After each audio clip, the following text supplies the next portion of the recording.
In May of 1945, after the surrender of Nazi Germany, the Allied powers turned their full attention to Japan. But unlike Germany, which had been decisively beaten, Japan refused to accept defeat. Despite facing massive losses, Japan's leadership, filled with a culture of honor and loyalty to Emperor Hirohito, believed that surrender was a fate worse than death. For the Japanese military and civilians, the concept of Bushido, the way of the warrior, dictated that they must fight to the last man rather than surrender. And this refusal to yield posed a significant dilemma for the United States.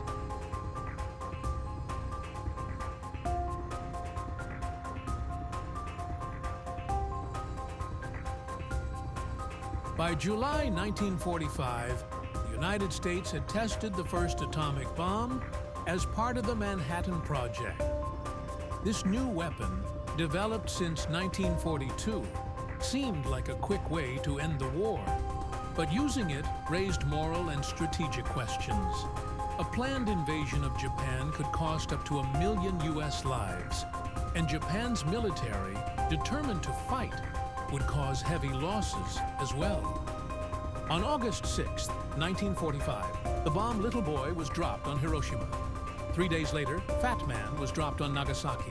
The destruction was huge, with 80,000 to 100,000 killed instantly in Hiroshima. Many survivors later died from radiation sickness, raising the death toll even higher. The crew of the Enola Gay, which dropped the first bomb, was shocked by the damage. Theodore Dutch Van Kirk, one of the crew members, said, "The city was gone. It was only 3 minutes since we dropped the bomb." The scale of destruction was devastating. In Hiroshima, survivors like Toshiyuki Mimaki, a young boy at the time, remembered seeing the flash of the bomb. His family tried to reach the city to find his father, but they found chaos, with burned people and no way to travel. Mimaki's father, who had been in the city later, said, "When he came above ground, he thought that Hiroshima had been completely destroyed. The station square was on fire and many people had collapsed. The bombings caused massive loss of life and left long-lasting effects, marking a tragic moment in history." In 1945, as the war in the Pacific neared its end, the United States faced an incredibly difficult decision. Should they launch Operation Downfall, a massive invasion of Japan, or find another way to force Japan's surrender? Operation Downfall was the largest planned amphibious invasion in history and was expected to result in massive casualties on both sides, potentially changing the course of the war and reshaping the future. The U.S. military estimated that 2 million American casualties could result from the invasion, with as many as 500,000 fatalities. These projections were based on casualty rates from earlier brutal battles like Okinawa and Iwo Jima, where the U.S. experienced fierce resistance from the Japanese forces. For example, in the Battle of Okinawa, the U.S. suffered nearly 50,000 casualties, while Japan lost more than 230,000 soldiers and civilians. These battles showed that Japan would fight to the death, making the cost of an invasion extremely high. The anticipated Japanese casualties were even more catastrophic. Due to Japan's determination to resist at all costs, it was feared that as many as 5 to 10 million Japanese could die, including soldiers and civilians. Japan had heavily fortified its coastline, preparing for an all-out defense, and the government had encouraged civilians to fight alongside the military. Many civilians had been told to fight to the death or commit suicide rather than surrender. This was seen in battles like Saipan, where over 10,000 civilians chose death over being captured. And similar patterns were expected to occur during the invasion. The Japanese military was deeply entrenched, and civilian resistance was expected to be just as fierce. The kamikaze tactics, suicide attacks, had already been used in previous battles, and it was anticipated that these would be intensified during an invasion. The scale of Japan's determination to avoid defeat, combined with the deeply entrenched military and civilian resistance, meant that the operation would likely result in unimaginable loss of life. The magnitude of casualties predicted for both sides made Operation Downfall one of the most deadly military operations ever planned. U.S. commanders feared that the invasion would drag on for months or even years with no clear end in sight.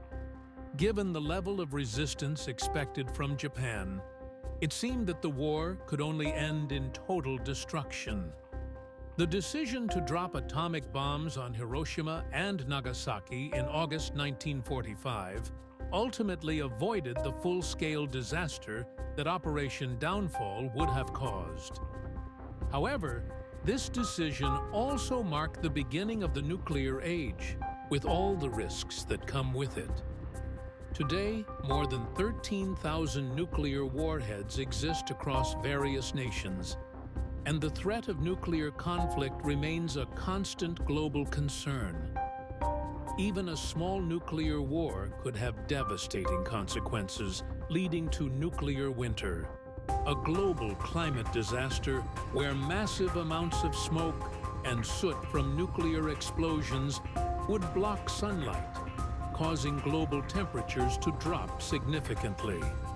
This drastic cooling could last for months, even years, leading to widespread crop failures, food shortages, and mass famine across the globe. The environmental impact would be catastrophic, affecting ecosystems, agriculture, and human survival. The threat of nuclear winter isn't just theoretical, it's a real possibility.